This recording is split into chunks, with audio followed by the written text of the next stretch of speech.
Hi guys, मैं हूं विवेक कुमार पांडे और आप देख रहे हैं लर्न कोड जोन।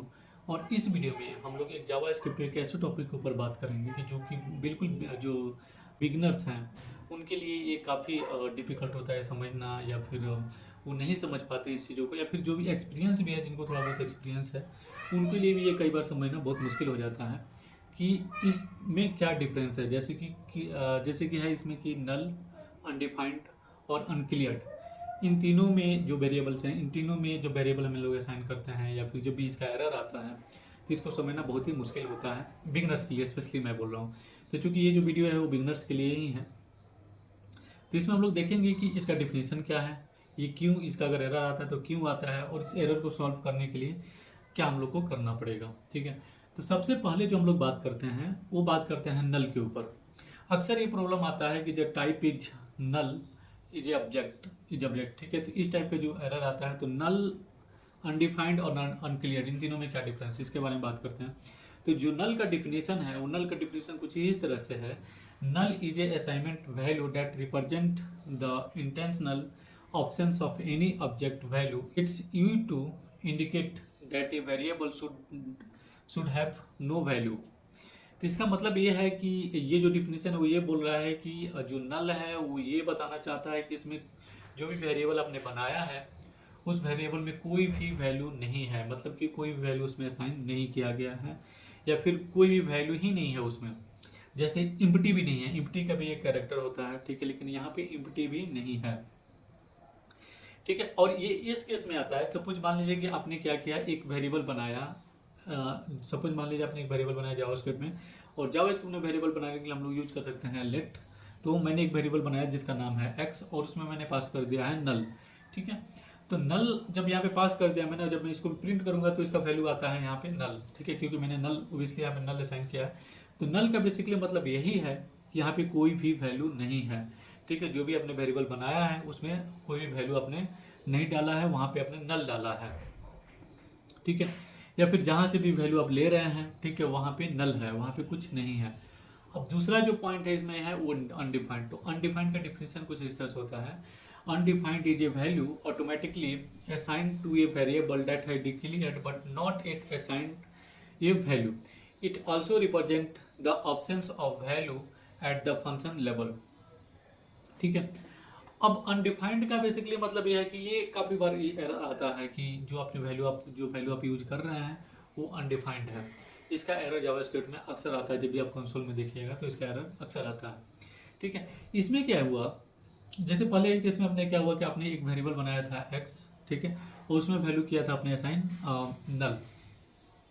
उसी तरह से सिमिलर आप यहाँ पे एक वेरिएबल बना रहे हैं वाई, और जैसे आपने बना रहे हैं यहाँ पे लेट वाई, और इसमें कोई भी वैल्यू आपने असाइन नहीं किया, कोई भी वैल्यू असाइन नहीं किया। मेरा करने का मतलब यह है कि आपने यहाँ पे नल भी असाइन नहीं किया, आपने जस्ट यहाँ पे लेट वाई और सेमी कोलन लगा दिया, और उसके बाद आप इसको प्रिंट करना चाह रहे हैं। जैसे आपने इसको कंसोल लॉग किया वाई, ठीक है, अब ये जो y का वैल्यू है ना, यहाँ पे ये आएगा अनडिफाइंड। जब इसका टाइप ऑफ आप करके देखिएगा, बेसिकली टाइप ऑफ का मतलब क्या होता है कि वेरिएबल का जो क्या टाइप है, डेटा टाइप क्या है, उसमें क्या है, ठीक है, उसका वो रिजल्ट देता है। तो यहाँ भी आएगा ये अनडिफाइंड। तो इसका क्या मतलब हुआ, पहले वाले में आपने नल में देखा आपने कि वहाँ पे हमने नल डाला है, लेकिन यहाँ पे आपने कुछ डाला ही नहीं है, आपने जस्ट यहाँ पे y एक वेरिएबल बनाया है, लेकिन उस वेरिएबल आपने कुछ भी पुट अभी तक नहीं किया है और उसका प्रिंट करा रहे हो, इसीलिए आपके पास आ रहा है यहाँ पे अनडिफाइंड। ठीक है, तो अब जब भी वेरिएबल बनाए तो उसमें अगर आपको पुट करना है तो आपको वैल्यू आपको उसमें जरूर पुट करना पड़ेगा। ठीक है, तो ये रहा अनडिफाइंड का। तो आपको ये क्लियर हो रहा है कि नल और अनडिफाइंड में क्या अंतर है। नल में अपने एक वैल्यू असाइन रहता है, जिसमें नल रहता है, उसमें कुछ नहीं रहता है, कोई भी वैल्यू नहीं रहता है, लेकिन वहाँ पे नल रहता है। ठीक है, मतलब कि कोई भी वैल्यू नहीं है, कोई भी वैल्यू असाइन ही नहीं है। लेकिन अनडिफाइंड में क्या है कि आपने अभी तक उसको असाइन ही नहीं किया, कोई यहाँ तक कि नल भी आपने असाइन नहीं किया है। ठीक है, नल भी आपने यहाँ पे असाइन नहीं किया है। अब इसी तरह से चलते हैं हम लोग थर्ड पे, जो थर्ड पॉइंट है वो है अनक्लियर्ड। इसका एग्जाम्पल डिफिनीशन कुछ इस तरह से है: an uncleared variable is one of the not been declared at all time. जैसे कि आप इसमें क्या कर सकते हैं कि आप अनक्लियर्ड में, मैं एक चीज़ बता रहा हूँ आपको कि जावास्क्रिप्ट में जब भी आप कोई वेरिएबल बनाते हैं तो वेरिएबल बनाने के लिए आपको यूज़ करना पड़ता है वैर, लेट, या फिर आप यूज़ कर सकते हैं यहाँ पे कॉन्स्ट। कांस्टेंट वेरिएबल अगर आप बना रहे हैं तो, ठीक है। लेकिन अनडिक्लेयर्ड में क्या है कि आपने कुछ डिक्लेयर नहीं किया, आपने वेरिएबल बनाया लेकिन उसका कोई भी आपने यहाँ पे वेरिएबल का जो टाइप है उसने आपने नहीं दिया। वेरिएबल का टाइप जावास्क्रिप्ट में मेनली 3 तरह से दे सकते हैं, या तो var दे के बना सकते हैं, या फिर let, या फिर कांस्टेंट आप उसको कॉन्स्ट बना सकते हैं। अभी जैसे मान लीजिए कि आपने कुछ भी नहीं किया है, कोई भी वेरिएबल नहीं बनाया, कुछ भी नहीं बनाया, आपने जस्ट एक रैंडम अपने दिमाग में आपने एक क्या किया, एक वेरिएबल का नाम सोचा। जैसे मैंने अभी 2 एग्जांपल में, मैंने एक में x बनाया, एक में y बनाया, और वहाँ पे देखिएगा तो मैंने लेट और वैर का यूज किया था। लेकिन यहाँ पे मैं कुछ भी एक रैंडम में उठ रहा हूँ और एक मैं डाल दिया, एक नंबर डाल दिया, जैसे z मैंने डाल दिया, और z को मैंने कहीं भी ये मेंशन नहीं किया है कि z का डेटा टाइप क्या है, z क्या है, और जस्ट मैंने इसे डाल दिया। तो यहाँ पे आपको जो एरर आएगा वो आएगा z इज नॉट डिफाइंड, ठीक है। तो ये जो है इसमें क्या किया आपने कि जस्ट कुछ भी डिफाइन नहीं किया, वैल्यू तो छोड़ दीजिए, आपने उसका डेटा टाइप भी डिफाइन नहीं किया कि कौन सा डेटा टाइप है, ठीक है। और इसका वेरिएबल आपने बनाया ही नहीं है, ऐसे एक तरह से यही है कि आपने वेरिएबल बनाया ही नहीं है, उसका आप यूज कर रहे हैं, इसलिए यहाँ पे एरर दे रहा है। अब एक बार समरी पे आते हैं। तो नल का बेसिकली जो समरी है, आई होप कि आपको समझ में आ चुका है कि नल, अनडिफाइंड और अनक्लियर्ड में क्या डिफरेंस है। तो नल में आपने जैसे देखा कि वहाँ पे कोई वैल्यू नहीं है, और आपने वेरिएबल बनाया है सबके लिए कि कोई भी वैल्यू आपने डाला वहाँ पे नल है, ठीक है। और आपका अनडिफाइंड में क्या है कि आपने वेरिएबल तो बनाया है लेकिन उसके लिए आपने कोई भी वैल्यू डिफाइन नहीं किया, कोई भी वैल्यू ही नहीं दिया है उसके लिए, तो अनडिफाइंड में आ जाता है। अनक्लियर्ड में तो एक अलग ही बात है, उसमें आपने वेरिएबल तक नहीं बनाया है, जस्ट जो नॉर्मल है आपने कुछ रैंडम आपने नेम दे दिया है, ठीक है। और या फिर आपने जो वेरिएबल बनाया है और वेरिएबल का नेम मिसमैच हो रहा है, तो उस नाम का हमने वेरिएबल नहीं बनाया है, तो आ जाएगा आपका अनक्लियर्ड में।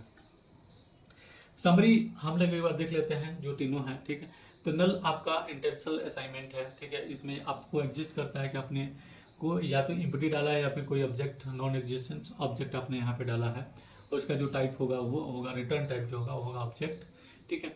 अनडिफाइंड में क्या है कि automatically assigned by JavaScript. Undefined क्या होता है, वो ऑटोमेटिकली असाइन कर देता है जावास्क्रिप्ट से। जब आप वेरिएबल बना के आपने उसमें कुछ वैल्यू असाइन नहीं किया तो जावास्क्रिप्ट क्या करता है, उसको ऑटोमेटिकली उसको जावास्क्रिप्ट का जो इंजन है वो ऑटोमेटिकली वहाँ पे असाइन कर देता है। It's indicate the variable has been declared but not assigned it a value और a function with no return statement. या फिर आपने फंक्शन बनाया, उस फंक्शन को आप कॉल कर रहे हैं लेकिन वहाँ पे आपने रिटर्न स्टेटमेंट नहीं दिया है, तभी भी ये एरर आपको आ सकता है अनडिफाइंड का। अनक्लियर्ड में क्या है, uncleared a variable not has been declared the current scope. मतलब कि आपने जो नेम दिया है प्रिंट करने के लिए या फिर आप जिसका यूज कर रहे हैं, ठीक है, उसका आपने वेरिएबल अभी तक डिक्लेयर ही नहीं किया है, तो ये जो एरर है वो आपका आएगा अनक्लियर्ड में। तो आई होप कि आपको ये समझ में आया कि आपका नल, अनक्लियर्ड और अनडिफाइंड में क्या डिफरेंस है, ठीक है। और जब आपको ये समझ में आ गया है तो आप अपने नेक्स्ट प्रोजेक्ट से आप इसका यूज अच्छे से कर पाएंगे, और आपको इंटरव्यू में भी इसका काफ़ी हेल्प मिलेगा कि इन तीनों में बेसिकली क्या डिफरेंस है। तो thanks for watching this video. अगर आपको वीडियो अच्छा लगा तो प्लीज़ वीडियो को लाइक करिएगा, शेयर करिएगा, और अगर आप नए हैं चैनल पे तो चैनल को सब्सक्राइब जरूर करिएगा। Thanks for watching this video. मिलते हैं नेक्स्ट वीडियो में, तो टेक केयर, बाय, और बेल आइकन जरूर प्रेस कर लीजिए।